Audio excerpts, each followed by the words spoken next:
you a fan of this podcast? Do you wish there was even more juicy content for you to sink your ears into? Well, there is. You can become a premium member of this podcast for $5.99 a month and get full access to an archive of over 50 bonus episodes. Additionally, we release a bonus episode every single month. That's a ton of extra content, including my personal interior design diaries, extra tips, my talking about trends, and so much more.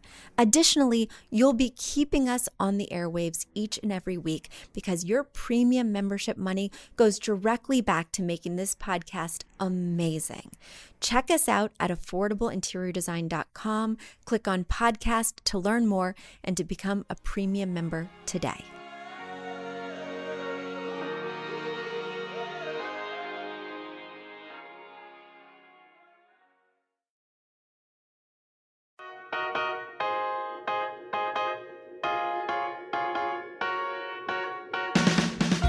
You don't need a high-end designer or a lot of money to get a luxe look. Be your own interior designer. This is Affordable Interior Design, the podcast. Here's your host, Betsy Helmuth. Hello, everybody. I hope you're doing well. I hope you're having a great week. I, over here, am going through some major changes.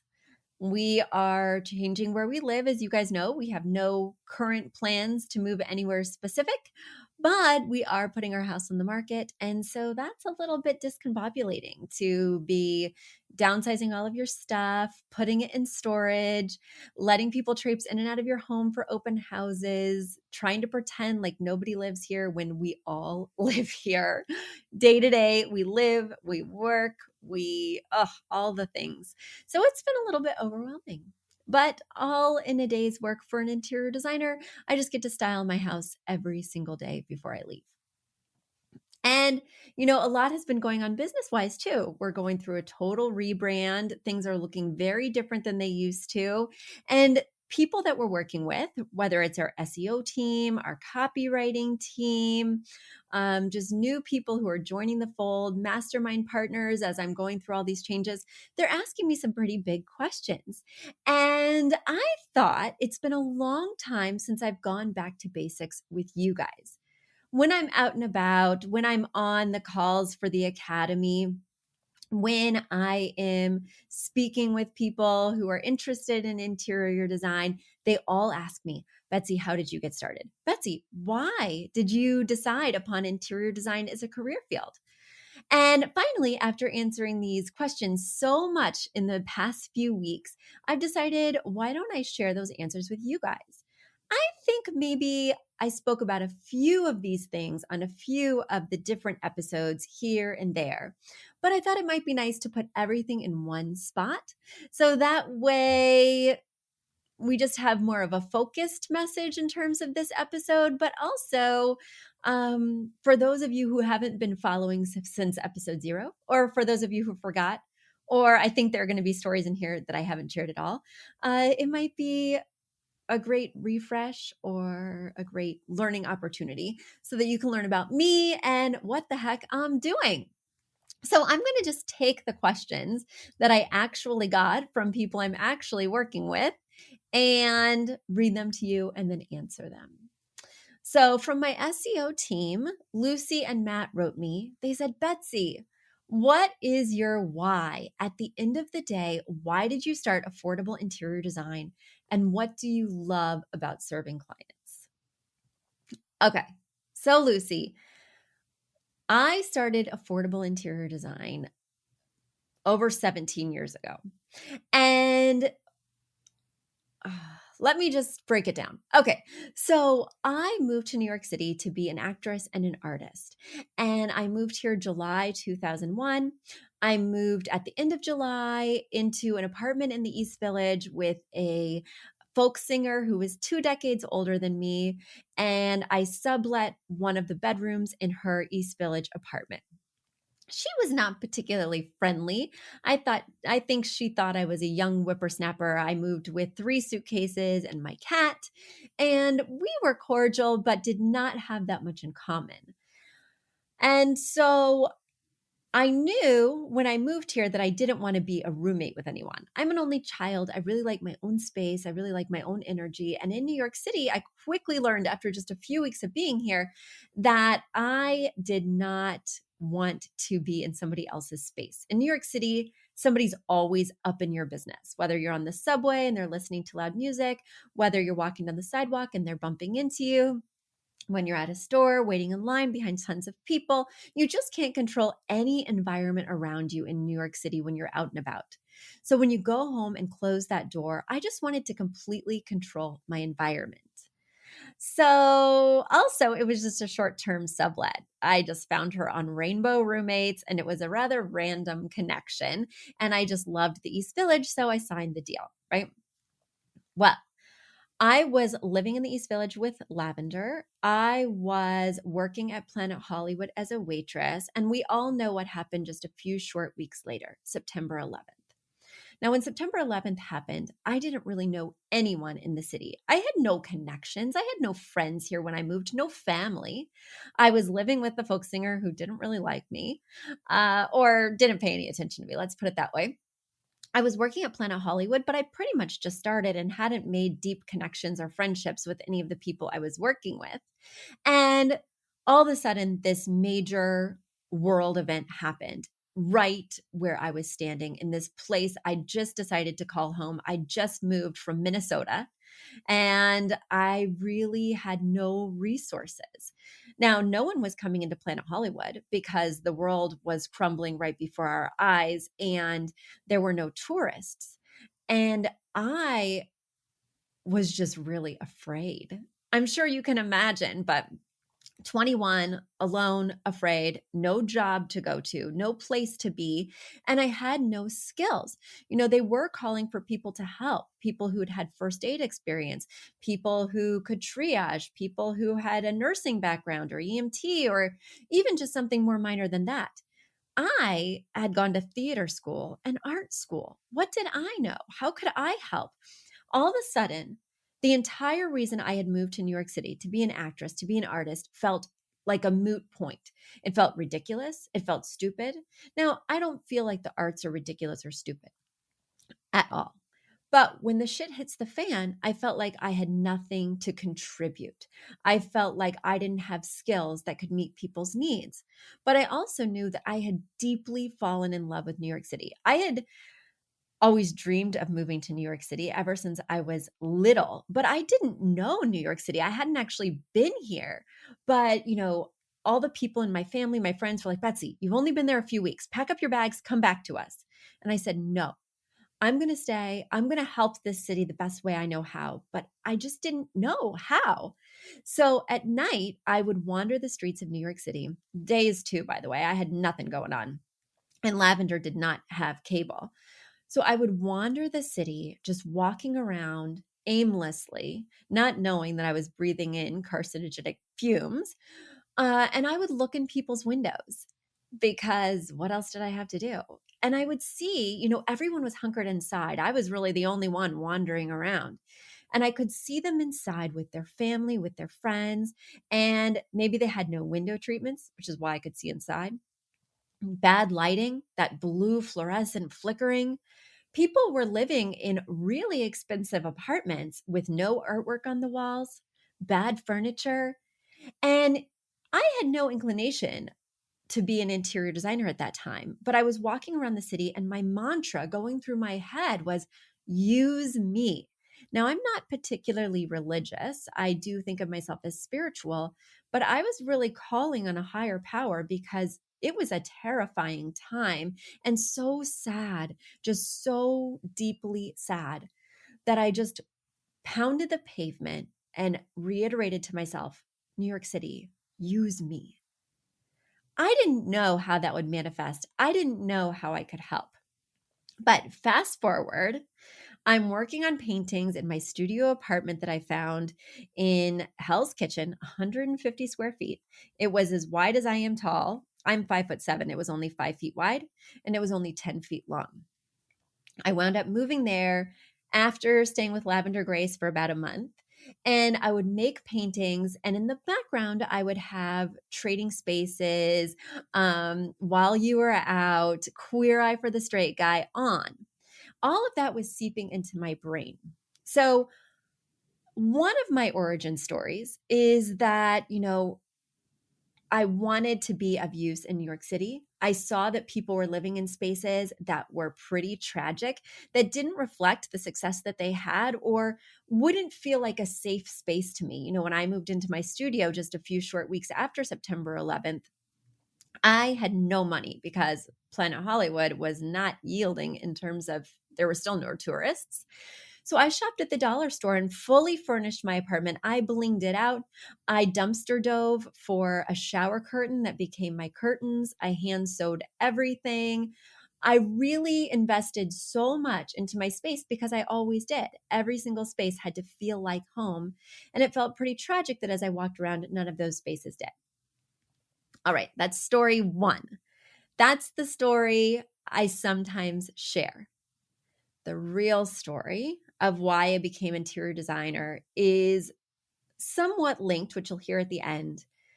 And I think it's very interesting. So I was out to lunch with one of my friends and mastermind buddies, Libby. She was in the Goldman Sachs 10,000 Small Businesses program with me, and we were celebrating our year anniversary of graduating. So she asked me, Betsy, why did you become an interior designer? And I said, Libby, I have one word for you: revenge. I truly became an interior designer because of revenge. So I'm going to tell you that story, and afterwards I'll share how they're linked. And now it's time for a quick commercial break. Do you love this podcast? Do you wish you could learn even more? Well, we have an online class bundle. Our online class bundle is comprised of 3 online classes: beautifying your home for less, styling your home, and the fundamentals of feng shui. Each one of those 3 classes is between 30 and 45 minutes long and chock filled with visuals and tips, things that will help you to style your own space or help out with other spaces. Additionally, with the pack of 3 classes, you get an autographed copy of my book, Affordable Interior Design. You get all of that for only $99. Once again, that's the 3 online classes as well as the book for only $99. You just go to affordableinteriordesign.com/classes. Once again, affordableinteriordesign.com/classes to buy your bundle today. And if one of those classes sounded intriguing, but maybe you already have my book or some of the other topics are not of interest, you can buy the classes individually at that site as well. Each class is $40. So head over to affordableinteriordesign.com/classes to get your bundle or your online class today. All right, this is the story I don't think I've shared on the podcast because it's very painful and I just don't like to share it in general. But Libby thought it was content worthy. And she's like, Betsy, have you told your podcast listeners this story? And I said, I don't think so. I even started tearing up at the table, the Mexican joint in Hoboken, this weekend. And it's been how many years? Over a decade since this experience. All right, here it is. I was in my studio apartment. It was shortly after September 11th. I was making paintings. I was listening to interior design TV shows in the background. I told you I met Lavender on Rainbow Roommates. Well, I met another roommate on Rainbow Roommates, a potential roommate. What was her name? Wasn't Heidi. Oh, we're Facebook friends now, but I can't recall her name at this moment. Anyway, we'll call her Heidi for now. So Heidi was a potential Rainbow roommate, but she was living in a studio apartment, and I did not want to be like on a couch or anything like that. If I couldn't get my own apartment to start in New York City, I at least needed my own room. So we did not work out as roommates, but she said, I know you're not going to know anybody when you get here. Let's be friends. And I was like, great, let's be friends. So when I got here, she was very welcoming. She introduced me to all of her friends. We would have a really good time whenever we got together, even though we didn't really start connecting till well after September 11th. Well, she knew that I was a painter. And she had seen my painting, seen my portfolio, And I guess she told her boss about me. Her boss was in finance. He made a lot of money, some kind of bigwig, something like that. And so she told him that she was friends with an artist, and he said that he wanted to commission a painting from me. So I showed him my portfolio, and then I said, well, let me come to your apartment so I can measure for the painting, so that I can ask you about what you like, because this is a custom piece. You can get whatever you want. And he's like, no, no, no, no, no. I don't want anything custom. I don't want to tell you what I like. I want you to just make me a really big painting so I can get laid. I was like, you know, that was not very inspiring to me as an artist. I really needed a subject matter to sort of jump off of. And so I said, at least let me come measure. So he said, okay. Reluctantly, he let me come to his apartment in Chelsea, and I measured the wall, and then I just tried one more time. Please, this can be anything you want. I'm going to make this huge format painting. I really need you to at least tell me what colors you like, anything like that. No, no, no, no, no. I just needed to get me laid. Well, I looked around his apartment. No furniture, no couch. I mean, I think there was like a chair. Maybe there was like an end table. It was super minimal. Of course, it had a gigantic TV, but no real furniture, certainly nothing inviting, nowhere even for this other person to sit. And I looked at him, and, he was being a little flippant with me by saying, Betsy, I just want to get laid. So I looked at him and I said, I could make you the most amazing painting in the world, and it's still not going to get you laid. Women, when they come over, are not going to have a place to sit. They're not even going to feel invited into your living room, let alone make their way into your bedroom. Why don't I make you a sketch for a completely designed apartment and a sketch for a painting? I'll charge you the same amount to design the apartment that I would for the painting. I'll come back in a week with both these sketches, and you tell me which you'd prefer. He said, okay, fair enough. So I go away, and I have no interior design skills at all, but it must have seeped in through osmosis as I'm watching these TV shows. All right. So I make a sketch for each thing. I actually did it in Mac Paint. Do you guys remember Mac Paint? Where I made like these little rooms and sketched it out because I didn't know the first thing about any of this. I took it to him, and he was very drawn to the apartment design. I guess I'd sold him on it. I guess he'd been thinking about it over time. And also the apartment design, because I was so enthusiastic, included 2 original paintings, an original custom shelving unit. I went all out, like heart and soul, into that presentation. All right. He has commissioned the newly designed apartment, and I start right away. Now, I don't know the first thing about interior design. I don't know the first thing about business. I have no idea how to take a client. They don't really cover the fundamentals or any business skills on those interior design shows. So I'm fumbling my way through. I'm, buying all the paint. I did contract a painter. So they gave me a great recommendation at the paint store. That painter put me in touch with a carpenter who made all the custom shelves. So we got the place painted. We did the custom shelves. I recommended all the furniture. He bought that. He paid those vendors. I did this treatment on the wall behind the couch that made the wall look like leather. I hand applied butcher's wax. I did those 2 original paintings. I labored in this apartment. And I was going to make pennies on the dollar. I mean, it was ridiculous how much time, how much love, how much effort I spent on this apartment. When he was away at work during the day, I was there toiling with the team. I knew the doorman. We were like BFFs. I would bring him a coffee in the morning. We'd chat, all of that. So the place is complete. It looks fabulous. I'm returning with the carpenter who's going to put the custom shelves on the wall. He's built them. Now he's going to install them, and I'm going to take my final pictures. I am so excited. This is really the culmination of weeks, maybe even months. I'll have to go back in the archives of work and blood, sweat, and tears, quite literally. I show up with the carpenter, and the doorman's right there, and he says, Betsy, you no longer have access to the apartment. I was like, what? I've been coming here for weeks. What are you talking about? He's like, I'm sorry, Betsy. Today he told me to deny you access. You no longer have access to the apartment. I was like, oh my gosh. So of course I call this guy right away. He doesn't pick up. I leave a voicemail. I email. I leave 10 more voicemails, nothing. So I asked my friend Heidi, I'm like, what is up? This guy, we had this agreement. I have put my own money into this, into the tune of hundreds of dollars. I paid for paint samples myself. I paid for butcher's wax. I paid for all these different things. Luckily, he'd paid the painter and the carpenter because they knew how to run a business and they took money in advance.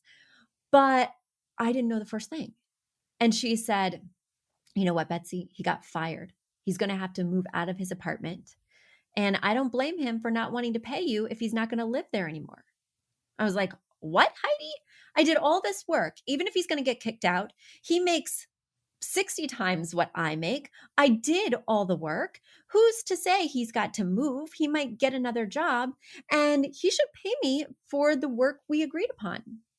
Now, she had a big old crush on this guy, which I knew from before I started the painting saga, all of that. And she did not side with me. She said, Betsy, if he's not going to live there, he really shouldn't pay. I was so mad that Heidi and I never spoke again. I don't know why we're Facebook friends. I don't even know how that happened. But long story short, he never paid me. He never paid me, nor did he reimburse me for the expenses I was out. And at this time, I was a waitress in New York City making peanuts. I think we made $3 an hour plus tips. And I was devastated. More than devastated, I was furious. At the time, I didn't know about small claims court or anything like that. So I didn't know that there was something that I could do because I did have email upon email with agreements. I just felt screwed. I felt like an idiot. I felt ashamed. And I felt like I wanted to get him. Now, I didn't know the first thing about how to get him. I mean, I'm not really going to hire a hitman, and I'm not actually going to do anything to this person. Plus, if he's going to move out, I mean, I'm not even sure where this guy is living. I can't even camp outside his apartment building and be like, you've got to pay me. Plus, I just felt so ashamed that I hadn't done things in a more professional manner in terms of getting some payment up front or even a deposit. What was I thinking? So I said to myself, I said, Betsy, you need to learn how a real interior designer would have done this. You need to get an education in how to do this. Now, I didn't have the first aspiration, inclination to truly be an interior designer. I just wanted to know what I didn't know. What should I have done? What would have been the right course of action? How could I have not gotten screwed? How could I have turned this around? So I went to the only interior designer I knew, Queer Eye for the Straight Guys, Thom Filicia. I Googled him after I watched the show one day, and it turned out that he had an office right in Soho. So I emailed the office in Soho, or maybe I called, I can't recall, but they told me to come by with my painting portfolio. Now, at this time, all I had was my painting portfolio from college, and I had that silly Mac Paint presentation I had made for that guy's apartment, which was, in retrospect, tragic.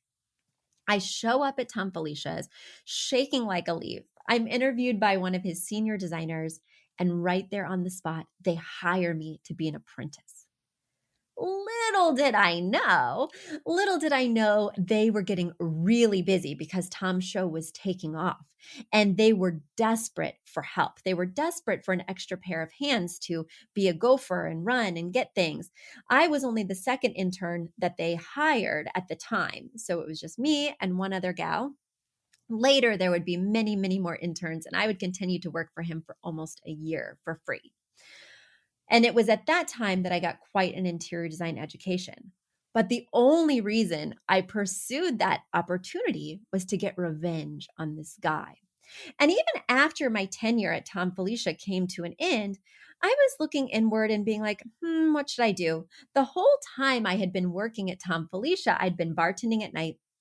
And my friends would come into the bar and they'd say, Betsy, you are working for a famous designer. Can you help me with my apartment?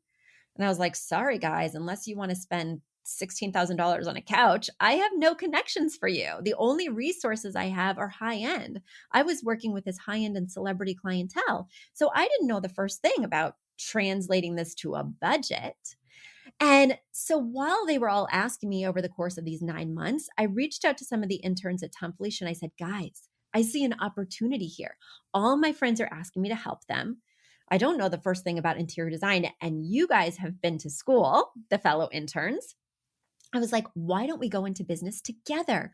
Why don't we open affordable interior design so we can help our friends? We can help people just like us have a fabulous apartment who don't have the resources to spend high end, who aren't going to be using the things and people that we use at Thom Filicia, but we can take that same aesthetic, that beautiful look, and translate it to low price points. And all the interns at Thom Filicia, I actually only approached two, but they said to me, no, Betsy, we love working high end. We love being flown to the Bahamas to work on an exclusive project. We love hobnobbing with celebrities. We love going to the Hamptons and installing gorgeous beach houses right on the water. And I was like, oh, you do? Because I'm from Missouri and I can't even fathom spending this kind of money. I don't even enjoy it. It makes my palms sweat. I'm nervous to be around these people, let alone, wanting to work with them day in, day out. It's just not my jam. So ultimately, we went in different directions, and many of them continued on with Thom Filicia or went to work with other famous interior designers while I branched off and started my own little gig. Did I think even at that time it was going to be big? Did I think I was going to be an interior designer? No. I thought it would be supplemental money while I continued to paint, while I continued to act, while I continued to bartend every night. And then I'd just be pursuing something that I thought was fun. Well, after a couple of happy clients, the referrals just snowballed and I became very successful and made a lot of mistakes along the way. But in order to avoid some of those mistakes, I would take the interns out for drinks or for dinner and ask them about my project, ask them how they would have done it in design school, ask them how they thought my layout should be. And then the designer at Thom Filicia would hire me as a chauffeur. So I would drive him around to the Hamptons, all through the city, and I would ask him interior design questions while I was driving him to get even more of an education. And that is how I truly got started. But a couple of years after I started taking my own clients, I realized something. I realized that I had transformed about 50 apartments in just like 1 or 2 years. And as I would walk down the streets of New York City, I'd look in the windows and I'd be like, well, I've been in that building. I've designed that building. Oh, look, I was in there just the other day. And now I have designed over 2,000 spaces in New York City. And so to bring this full circle, all the way back to September 11th, when I was walking down the street, looking at apartments and thinking, how tragic. Now I walk down the street and look at apartments and I'm like, oh, remember when I went there? Remember that client? I wonder how that space is doing. Oh, look over there. I used to keep a map that had little pinpoints of all the places that I'd worked in New York. And it was so dense. I mean, I just pulled it up and it was just like pins. You couldn't even see the street names anymore. So I truly feel like I've accomplished my goal of not only helping the people of New York City by improving their daily lives through interior design. But now I'm able to help people in Washington, D.C. with my staff there, in Long Island with my staff there, New Jersey, Connecticut. We work nationally as well as internationally. And that, my friends, is truly how I got started. That's my why. I have a really deep why, September 11th, and a longing to help the city, a longing to be of use to New Yorkers, a longing to make this city better than I found it, and then a longing to just get revenge. Those two things together were the fuel that I used to keep me going, to power my engine through lots of projects, lots of mistakes, 17 years to where I am today. Thanks for listening to that origin story. I hope that some of it resonated with you. I hope that you can take a piece of it and tap into your passion and maybe even your anger and use that to create something bigger than your wildest dreams. Thanks for listening, everyone. Until next time, bye.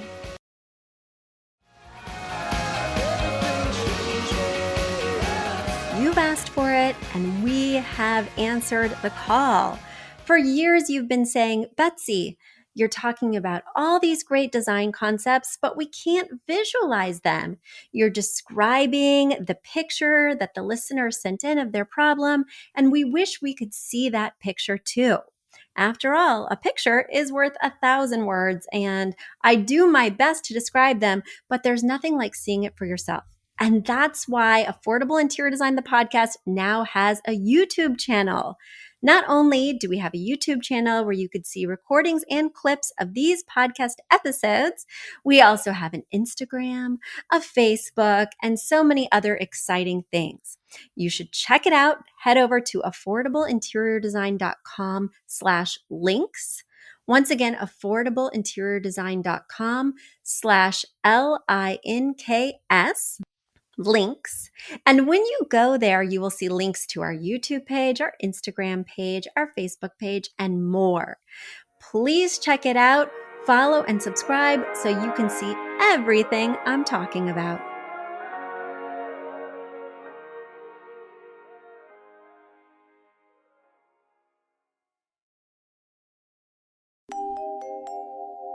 A big thank you to our amazing producer, Catherine Heller, to Aton and the MVCR House Band, and to Affordable Interior Design, the sponsor of this podcast and the premier place to get an amazing look on a budget. Check out affordableinteriordesign.com. If you guys love the show, the very best way to support us is by spreading the word. Tell your friends or write us an awesome review on iTunes. So until next week, guys, thanks so much for joining us, and I'll talk to you soon. Bye.